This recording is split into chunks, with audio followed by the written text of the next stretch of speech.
Assalamualaikum warahmatullahi wabarakatuh. Perkenalkan, saya Desi Eka Kurnilasari SPD, calon guru penggerak Angkatan 9 Kabupaten Blora. Berikut adalah simpulan dan refleksi filosofi Ki Hajar Dewantara modul 1.1. Yang pertama, apa yang Anda percaya tentang murid dan pembelajaran di kelas sebelum Anda mempelajari modul 1.1? Hal yang saya pahami sebelum mempelajari modul 1.1 adalah saya menganggap bahwa peserta didik bagaikan kertas kosong yang dapat saya isi sesuai dengan keinginan saya. Sebagai pendidik, saya menganggap bahwa pada dasarnya anak tidak memiliki kemampuan awal, sehingga dalam mengajar, saya tidak melihat kemampuan awal anak, gaya belajar anak, dan kebutuhan belajar setiap anak atau murid. Yang kedua, apa yang berubah dari pemikiran atau perilaku Anda setelah mempelajari modul ini?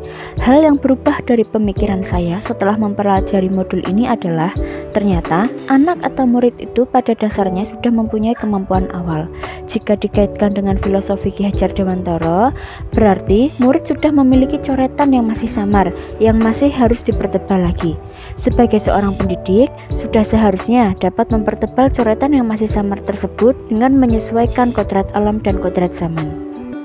Untuk mempertebal garis yang masih samar tersebut, pendidik harus menyesuaikan dengan kebutuhan dan gaya belajar dari peserta didik sesuai dengan kodrat alam dan kodrat zamannya.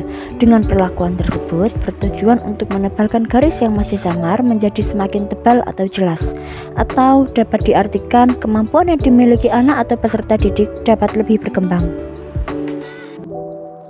Perilaku dalam pembelajaran yang berubah dari saya setelah mempelajari modul ini adalah saya berusaha untuk memahami kebutuhan pembelajaran dan gaya belajar murid.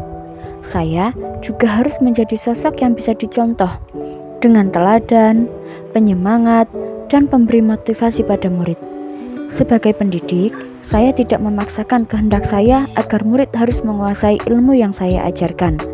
Saya mengurangi hukuman, bahkan lebih cenderung saling berdialog agar mereka bisa bahagia dalam proses pembelajaran. Pada fase perkembangan anak bermain adalah bagian yang paling menyenangkan. Hal ini merupakan kodrat anak. Oleh karena itu, pada waktu-waktu tertentu, saya akan mengajak anak untuk belajar dengan permainan dengan tujuan membuat anak senang.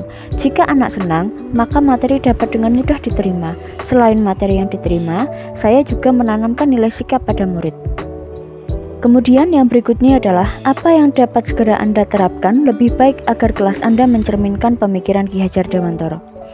Hal yang akan saya lakukan adalah 1. Mengenal karakteristik, gaya belajar, serta kebutuhan belajar anak. Yang kedua, melaksanakan pembelajaran yang berpusat pada siswa yang bersifat menyenangkan atau kodrat bermain. Lalu yang berikutnya, saya akan melaksanakan proses pembelajaran yang kontekstual dengan menyesuaikan kodrat alam dan kodrat zaman. Hal ini dapat dilakukan dengan menggunakan media pembelajaran yang menarik, memanfaatkan teknologi yang berkembang seperti gawai atau HP, LCD, dan lain-lain. Yang akan saya lakukan berikutnya adalah memberi motivasi dan semangat pada anak.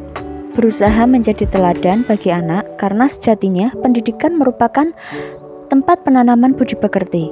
Penanaman budi pekerti lebih mudah dilaksanakan dengan pembiasaan kegiatan keagamaan, sosial, dan budaya di lingkungan kelas atau sekolah, seperti Asmaul Husna, doa sebelum dan setelah sekolah, sholat duha, sholat zuhur berjamaah, Jumat bersih, Jumat beramal, dan lain-lain.